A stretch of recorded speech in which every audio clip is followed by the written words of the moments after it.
Okay, let's get straight into it. This is what I'm going to be talking about today.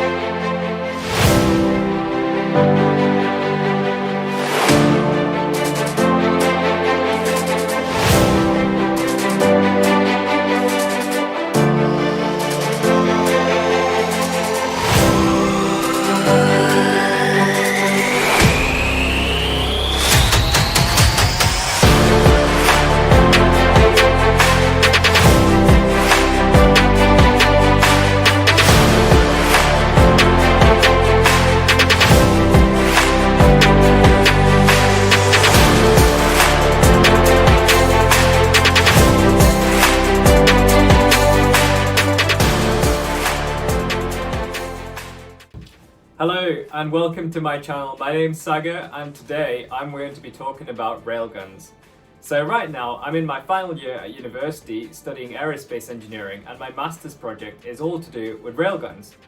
What I'm working on is to try and understand how to reduce the drag on a projectile such that you can use a railgun to launch projectiles into space. So this application is more so to launch satellites and things like that into orbit. So as it happens, I've come to learn a thing or two about railguns, and so I want to really share with you guys what a railgun is and why they're such awesome pieces of technology. So, what actually is a railgun? Well, a railgun is a system that uses an electromagnetic force to accelerate a projectile along a track.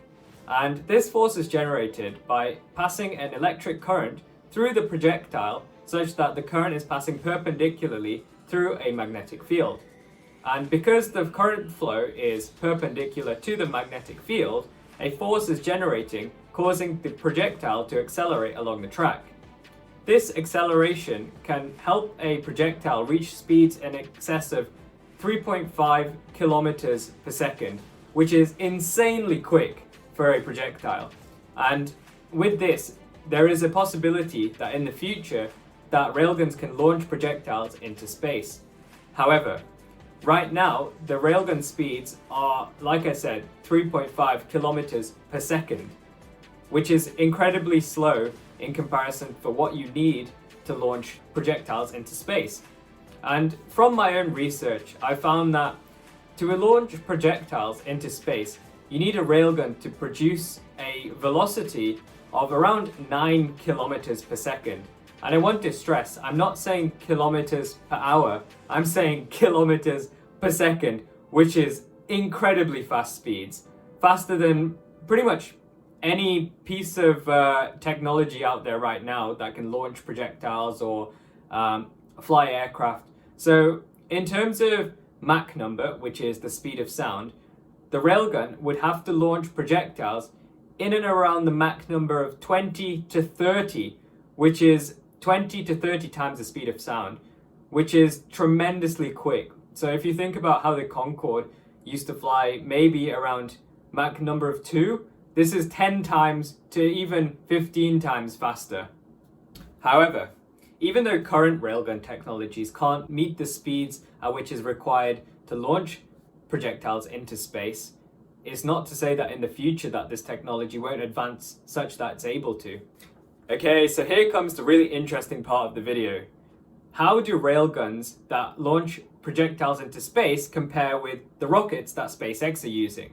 And I want to really understand what the benefits to railguns are and what the benefits of SpaceX rockets are. And so with this, I wanted to have a little competition between the railgun and the SpaceX rockets. So let's get into it.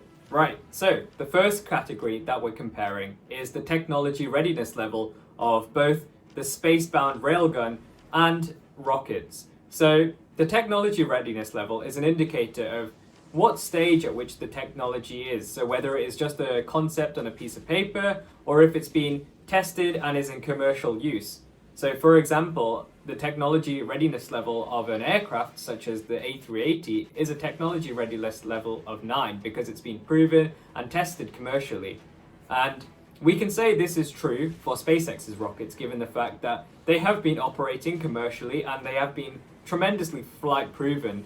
Whereas the railgun especially when it comes to launching projectiles or payloads into space, comes in only at a TRL, yes, TRL technology readiness level of 2, which means it's only been proven on the piece of paper that it may work, and there's no real evidence that it can work in the real world. And so for this category, the win has to go to SpaceX's rockets. Right, cost of launch. This is an important factor to consider when comparing two pieces of technologies to launch projectiles or payloads into space. And so cost of launch, I'd say, is the biggest driving factor to whether a piece of technology comes into life or not. And SpaceX has worked tremendously hard to reduce this cost to launch payloads into space. So currently, SpaceX is able to launch 1 kilogram of payload for $5,000. But this is one of the lowest in the industry right now for launching payloads into space.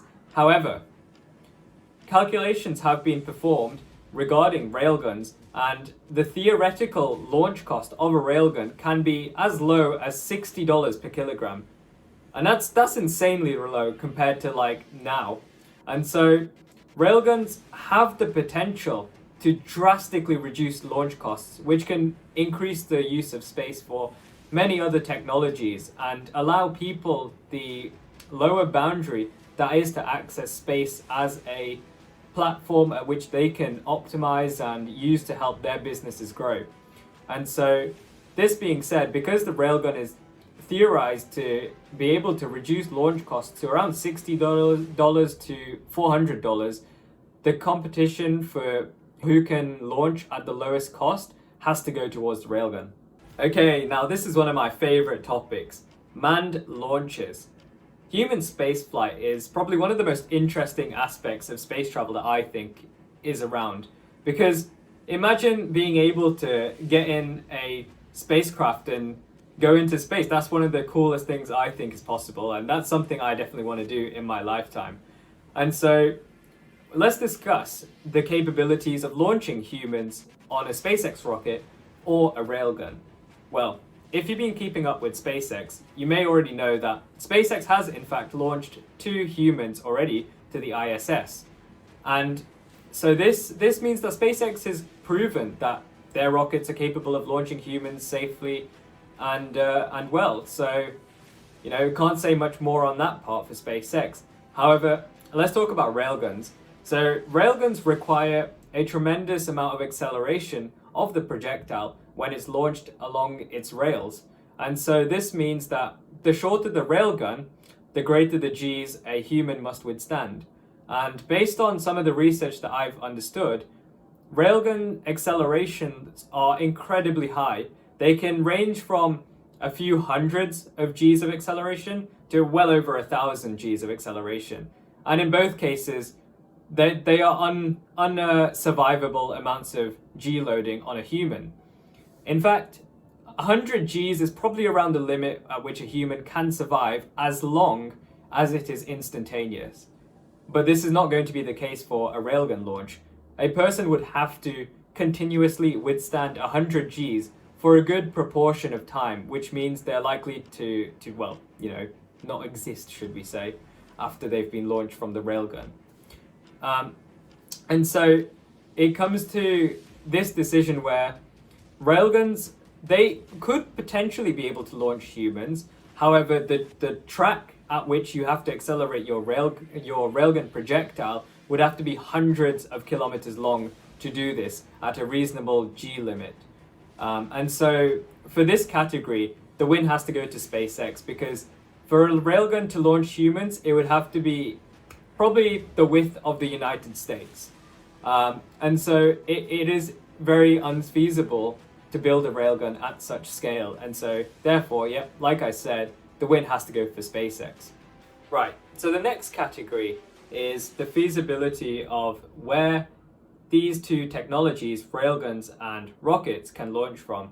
So when it comes to rockets, SpaceX is not the only rocket making company or organization in the world. Pretty much most countries, or most well-off countries, have launched their own rockets, which shows that rocket launches can be economically effective no matter where you launch it from. Yes, ideally you want to launch a rocket closest to the equator to benefit from the rotation of the Earth, but it does not matter as to where you really launch it from. There's negligible difference between launching your rocket where SpaceX launches its rockets, so in Florida, or launching it nearer to the equator. And so, this being said, rockets are fairly versatile as to where they can launch from, as long as there's a proper launch facility and so on. However, railguns are very different, and I've come to understand this through reading literature and what other academics have been saying about railguns. And it's very common for railguns to be theorized to be launched at the top of a mountain.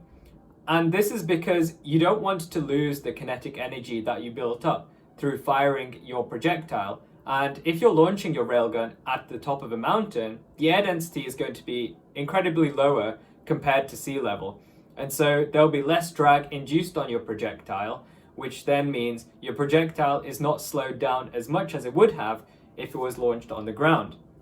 And so this ultimately means that the energy required to launch that same projectile at the higher altitude will be less, or much less, compared to on the ground.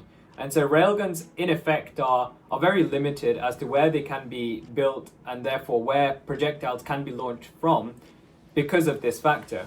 And so realistically, railguns can only really be built on the side of mountains to get the best benefit from the railgun itself. And therefore, because of this, rockets are the most versatile as to where they can be launched from. And so, therefore, SpaceX's rockets do get the point for this category. So the next topic slash discussion point I want to talk about is the propulsion power source for both the railgun and the rocket. So the rocket gets its power generation and thrust produced from the combustion between the liquid oxygen and the RP1 fuel within a rocket. And this is not really environmentally friendly, and so already has the back foot. But railguns, they solely need electricity to work. And so if the electricity generated for a railgun is used through renewable energies, then a railgun, in theory, could be carbon neutral or even fully carbon zero. And so, this being said, the railgun truly has the upper hand in this category. Okay, the last point I want to compare between the railgun and the rocket. And this point, is going to be a lot more sci-fi-esque compared to what we've already discussed, even though railguns that launch things into space are probably as sci-fi-est as you can think right now. But oh no, I'm going to take this to a whole new level. Okay, so what happens if I say you want to launch something off the moon or off Mars? And this is really where railguns come into an element of their own. And railguns, because of the fact that they are very low energy required compared to rockets, they have a huge benefit from launching payloads from the moon or Mars because of the low gravity and air density on these two bodies. And so, because also, like I mentioned, railguns solely require electricity, they can easily harness the electricity from the sun from using solar panels that are arranged on the planet or the moon. And so, comparing this to rockets, fuel has to be created on these bodies if they are to use rockets to launch things off the moon or Mars. And the creation of fuel is not easy, and it's relatively difficult when comparing to harnessing electrical energy from using solar panels. And therefore, railguns have a huge advantage of being used off Earth compared to rockets. And so for the use cases of launching payloads from another planet or the moon, for example, the win has to go to railguns for this one. Even though it's very sci-fi-esque, the future potential for railguns to being used in this case is very, very promising. And so hopefully one day this can happen. So after that comparison, is SpaceX working on stuff that they really shouldn't be working on? And should they focus their attention to railguns? Well, given the fact they're a multi-billion-dollar company, and well, I'm a university student who's yet to graduate, I think SpaceX is doing quite fine compared to me and not having to worry about railguns. However, you know, the thing with even though like the comparison we just did turned out to be even, it is important to note that the driving factor for technology is really the feasibility of such technologies. And so if something has been proven to work, then obviously it is the go ahead choice to work with. Compared to railguns, for example, on paper they seem to be incredibly much more useful than rockets. However, because of their untested nature, it's highly unlikely that they will come about in recent years unless there's a great push for research and development of railgun technologies. However, I mean, currently railguns are being explored for military applications, and so one can hope that one day these military applications can turn into civilian applications, just like how rockets stemmed from the V2 rocket that was used as a missile during World War II, has now transformed into rockets such as what SpaceX are designing to try and colonize Mars. And so, you know, you never know how technology is going to pan out in the future. And I'd be interested and hopeful for railgun technology to advance from railguns on warships to railguns being used to launch payloads into space. And so with that being said, I think railguns do have a genuine future in space travel. However, right now, their technology is kind of like if someone was to invent a smartphone in the 1700s. It's a great idea, but just not the right time for them. And so with that being said, I really hope you enjoyed this video. And if you enjoyed the video, give it a like, subscribe to my channel for more content like this.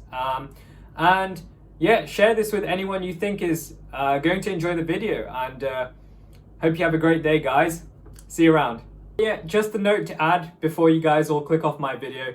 I wanted to say, if you guys have any questions about railguns or any other space technologies, or maybe you want me to talk about other space technologies out there, just put a comment down and yeah, I'll hopefully have a read and get back to you. And yeah, that's what I wanted to say. I mean, got nothing else to say. I'm just waffling at the moment, but yeah, okay, goodbye.